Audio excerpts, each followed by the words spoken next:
ભુજની પૂર્વ પટ્ટીના ગામોમાં બેફામ રેતી ખનનના કારણે ગ્રામજનો ત્રાહિમામ પોકારી ઉઠ્યા છે। ઓવરલોડ રેતી ભરી નીકળતા ડમ્પરોના કારણે ગામના માર્ગોને વ્યાપક નુકસાન પહોંચ્યું છે, ત્યારે ગ્રામજનોએ ડમ્પર અટકાવી વિરોધ નોંધાવ્યો હતો। ભરૂચ તાલુકાની પૂર્વ પટ્ટીમાં આવેલા જૂના તવરા અને કડોદ ગામની સીમ વિસ્તારમાં પ્રતિબંધિત જાહેર કરાયેલા નર્મદા નદી પટમાંથી ગેરકાયદે રેતી ખનન ચાલી રહ્યું હોવાના આક્ષેપો ઉઠ્યા છે। સ્થાનિકોના કહેવા મુજબ વર્ષ 2020માં રાજ્ય સરકારે આ વિસ્તારને પ્રતિબંધિત જાહેર કર્યો હોવા છતાં ખનીજ માફિયાઓ દ્વારા રાત દિવસ બેરોકટોક રેતી ઉલેચાઈ રહી છે। સ્થાનિક ખેડૂતોના જણાવ્યા મુજબ નદી કિનારેથી રેતી ભરી નીકળતા ભારે ડમ્પરોના કારણે ગામના આંતરિક રસ્તાઓ તેમજ મુખ્ય માર્ગોની હાલત ખરાબ બની ગઈ છે।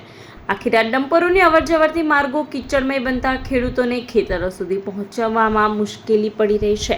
સાથે જ અકસ્માતનું જોખમ પણ વધ્યું હોવાનું ગ્રામજનોએ જણાવ્યું હતું। ગ્રામજનોનો આક્ષેપ છે કે અનેક ડમ્પરો નંબર પ્લેટ વગર દોડી રહ્યા છે, છતાં ખાણ ખનીજ વિભાગ દ્વારા કોઈ અસરકારક કાર્યવાહી કરવામાં આવી રહી નથી। ખેડૂતો દ્વારા અનેકવાર ટેલિફોનિક રજૂઆત છતાં જવાબ ન મળતા આખરે સ્થાનિકોએ ડમ્પરો રોકી રોષ વ્યક્ત કર્યો હતો। ઉલ્લેખનીય છે કે આમ બેફામ બનેલા ખનીજ માફિયાઓના કારણે અકસ્માત થવાની ભીતિ સેવાઈ રહી છે।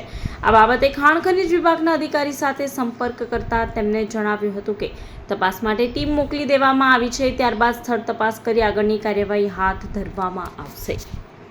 અમારી જમીન છે, ખેતર છે, અહીંયા રસ્તામાં રાત દિવસ રેતીની ટોલી ચાલે છે। એ લોકોને મંજૂરી નથી તો પણ છતાં ચાલુ છે। ખાણ ખનીજમાંથી કોઈ અધિકારી પણ ફોન ઉઠાવતું નથી। તો આગળની કાર્યવાહી આગળ નહીં થાય તો પછી અમે રસ્તા પર ધરણા પર ઉતરીશું। મારું નામ શૈલેષભાઈ ગણપતભાઈ સોલંકી છું। હું તવરા ગામનો રહેવાસી છું ને અહીંયા તવરા કડોદનો સીમાડો લાગે, જેથી મારા ખેતરમાંથી આ રસ્તો જાય, ગેરકાયદેસર રસ્તો બનાવી દીધેલો છે। સરકારશ્રી 2020 મારફતે લીઝને બધી નાબૂદી આપેલી, છતાં અહીંયા દિવસ રાત ટ્રક જાય છે, તો એની માટે નિરાકરણ કોનું? બીજું કે અત્યારે હાલમાં ખાણ ખનીજ ખાતામાં પણ ફોન કરીએ છીએ, પણ કોઈ ફોન રિસીવ કરવા રાજી નથી। એનું નિરાકરણ આવશે કે નહીં? હું જાતે પોતે ખેડૂત, શું થશે હાલ? આ મારી એકની એક જમીન ને આખી જમીન 1 વીંઘા જમીન જેવી ખોદી કાઢી, આ બ્લોક નાખી ને પાયમાલ કરી દીધા છે। શું જવાબ કોણ આપશે મારે?